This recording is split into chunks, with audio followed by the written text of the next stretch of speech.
Assalamualaikum warahmatullahi wabarakatuh. Di sini saya mau sharing tentang sesuatu yang sering ada berada di sekitar kita sebagai anak kos atau mahasiswa. Apa itu? Yaitu masakan ala anak kos. Eh, dan bagaimana caranya kita tetap eh, makan enak, hemat, dan gak ribet. Pasti tinggal di kosan. Sebelum melanjutkan materi tersebut, perkenalan perkenalkan nama saya Dimas Purwodadi Surya Pratama dari biasa dipanggil Dimas dengan NIM 202 401 402 73 dari kelas PTS A. Di sini saya mengambil latar belakang uh, di sini saya mengambil latar belakang ini dari pengalaman saya sendiri sebagai anak kosan atau mahasiswa. Biasanya saya kan eh, tinggal itu di Kebumen. Nah, kuliah saya kuliah saya itu di Jogja. Jadi saya harus pinter nih buat eh, gimana menjaga tubuh saya sendiri. Nah, terus sebagai eh, terus kita sering tergoda dengan makanan instan dan eh, jajanan di pinggir jalan. Itu juga keseringan saya juga sering makan itu.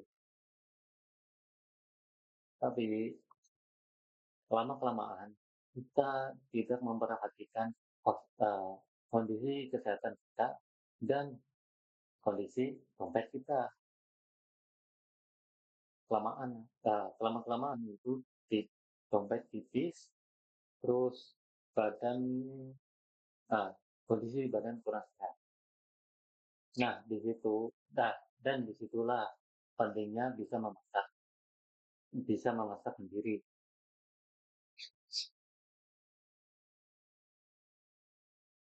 Tujuan dari presentasi ini yaitu memberikan motivasi bahwa memasak itu mudah, mengenalkan teknik dan peralatan dasar, memberikan contoh resep yang murah dan praktis, dan menunjukkan manfaat jangka panjang dari memasak sendiri.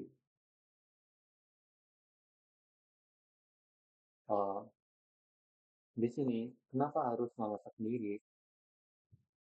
Di sini karena untuk menghemat uh, biaya pengeluaran kita berbulan, seperti misalkan kita makan di luar itu uh, di nasi padang kira-kira ya 18 lah itu. Tapi kalau kita masak sendiri itu biasanya cuma habis sekitar 10.000. Nah, terus kita kalau masak sendiri uh, bisa atur sendiri bahan dan porsinya. Kalau di nasi padang misalkan itu nggak bisa, itu udah tersaji dan tinggal kita ambil doang. Selanjutnya kita juga bisa mendapatkan kalau kita masak sendiri, kita bisa mendapatkan skill life yang berguna jangka panjang dan bisa digunakan kapan saja dan di mana saja. Terus kita juga bisa meningkatkan kreativitas kita dalam uh, membuat masakan kita sendiri atau uh, mencoba hal-hal baru dari kreativitas itu tersebut dan bisa membuat kita bersenang-senang dengan teman, keluarga, dan lainnya. Selanjutnya yaitu peralatan dapur dasar untuk anak kos. Di sini aku ada contoh apa, akan kutunjukkan alat-alatnya. Yang pertama itu kompor kompor portable. Biasanya, eee, kalau anak kos itu misalkan ya, biasanya anak kos itu kadang ada yang dapat langsung full set, eee, kompor beserta yang ada tabung gasnya, kadang nggak ada. Yaitu biasanya beli yang kayak gini, kompor listrik. Terus selanjutnya itu piring, pisau, gelas, sama sendok buat mengganti, eee, spatula. Selanjutnya yaitu teknik memasak dasar. Di sini kita tidak mengharuskan bisa memasak seperti chef-chef yang ada di hotel bintang 5 gitu. Kita cuma perlu memahami gimana caranya, misalkan menumis itu, contohnya menumis, eee, kangkung, sayur kangkung, terus merebus, eee, mie instan, mana tuh, mie instan, tinggal ini. Terus negara contohnya, mmm, menggoreng telur, telur. Nah, sebenarnya itu slide selanjutnya itu adalah slide yang paling saya suka, yaitu contoh resep praktis dan murah. Ah, contohnya yang sering, eee, saya gunakan yaitu nasi goreng sederhana, eee, dan bahan-bahannya seperti nasi, bawang putih, bawang merah, eee, kecap, eee, ini tergantung kalian mau nambahin atau tidak, yaitu seperti telur, sosis, atau ayam, itu tergantung. Dan perkiraan pengeluaran atau biaya dari tersebut itu sekitar 10 ribuan. Resep selanjutnya yaitu resep mie telur sayur. Bahan-bahannya yaitu mie instan satu, eee, telur satu, terus sawi satu, eee, terus biaya pengeluaran dari bahan-bahan tersebut itu perkiraan sekitar 7 ribu. Resep selanjutnya itu tumis tahu kecap. Bahan-bahannya yaitu tahu, bawang putih, kecap, dan sate. Kalau sate ini opsional. Nah, kalian bisa menambahkan atau tidak karena biasanya lidah masing-masing orang itu berbeda-beda. Kadang ada yang suka sate, eh, kadang suka yang satenya banyak, kadang juga ada yang tidak suka sama sekali sate. Nah, terus yang tadi itu yang resep pertama kalau saya itu nasi goreng, itu juga bisa eee, ringkas lagi itu dengan membeli bumbu instan seperti ini, bumbu instan nasi goreng. Ini cuma sekitar 2.500 atau 2.000.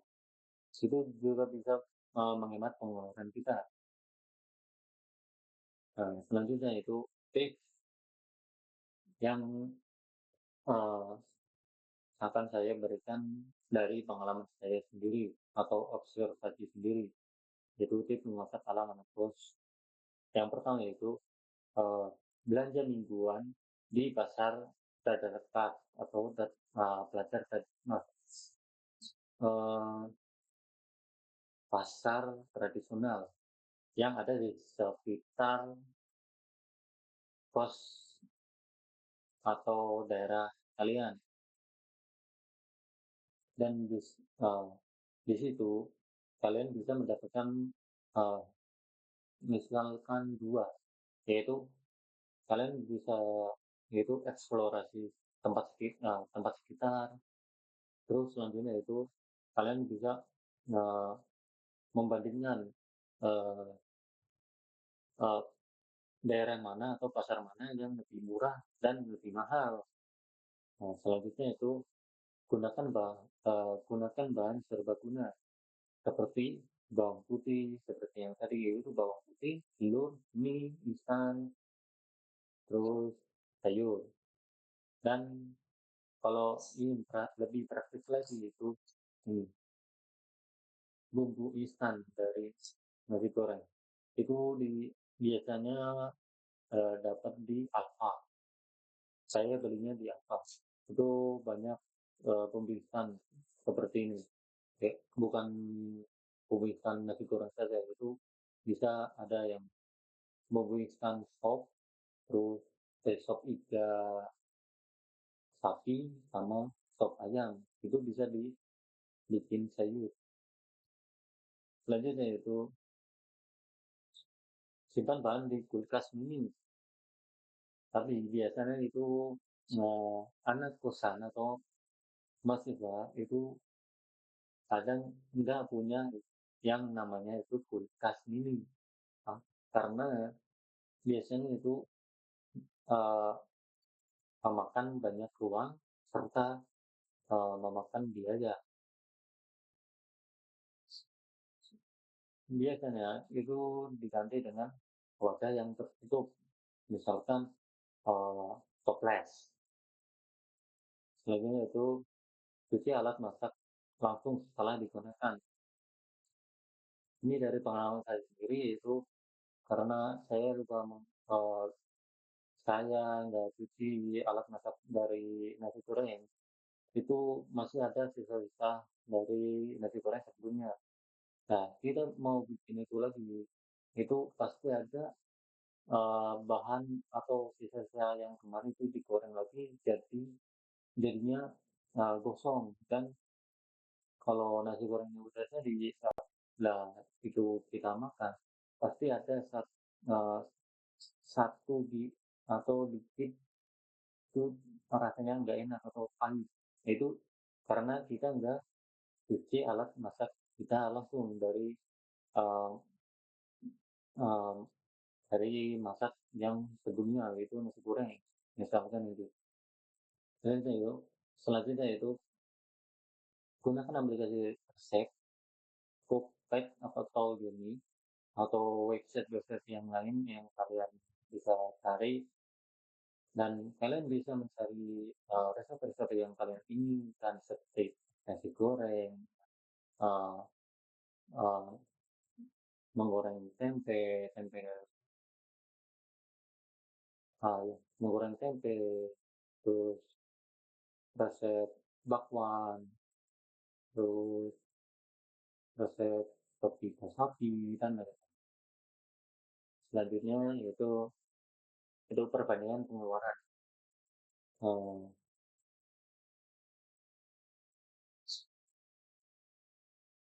Begini, saya akan membandingkan pengeluaran dari eh, kita jajan di luar dengan kita masak sendiri. Misalkan nih, kalau kita makan di luar atau jajan di luar hari ini atau harian, itu sekitar minimal pengeluaran itu 25. Kalau di bulan apa? Kalau jadi kalau nah kalau per bulan jadinya itu dua, misalkan itu 750 ribu. Nah, kalau Selanjutnya itu pengeluaran dari kita masak sendiri. Misalkan pengeluaran harian itu sekitar 10.000.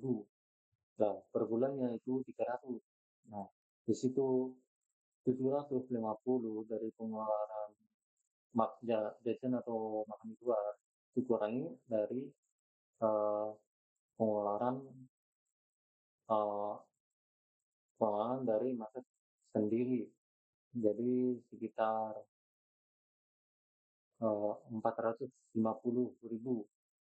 Nah, di situ kita bisa menghemat sekitar 450.000 per bulan dari eh, pengeluaran jajan kita untuk masak sendiri. Di situ kalian pikirkan saja 450.000 dari per bulan, apa, hemat 450.000 per bulan dari jajan kita, apa, dari masak sendiri. Worth it-nya itu. Selanjutnya itu penutupan. Ya, di sini intinya masak itu nggak susah. Justru itu bisa menyelamatkan kita dari lapar, boros, dan makanan nggak sehat. Dan kita bisa mengantisipasi eh, kita eh, dari acara-acara dadakan seperti misalkan saya kan mahasiswa, kayak acara kumpulan atau apa kan itu harus mengeluarkan uh, uang tuh. Nah uh, itu bisa mengantisipasi kita untuk pengeluaran itu. Kalau kita masak sendiri, kita bisa menghemat 450 tadi itu. Nah, kita bisa buat itu buat uh, antisipasi buat acara-acara yang lain atau keperluan lain, misalkan kayak uh, motor apa bukan motor sponsor lah apa itu, kita bisa menggunakan uang bulanan kita yang dari mas sendiri itu buat keperluan yang lain. uh, Sekian dari uh, materi yang uh, materi yang saya sampaikan. Mohon maaf kalau ada tutur kata yang salah atau uh, kurang jelas, tutur kata yang salah, mohon dimaafkan. Assalamualaikum warahmatullahi wabarakatuh.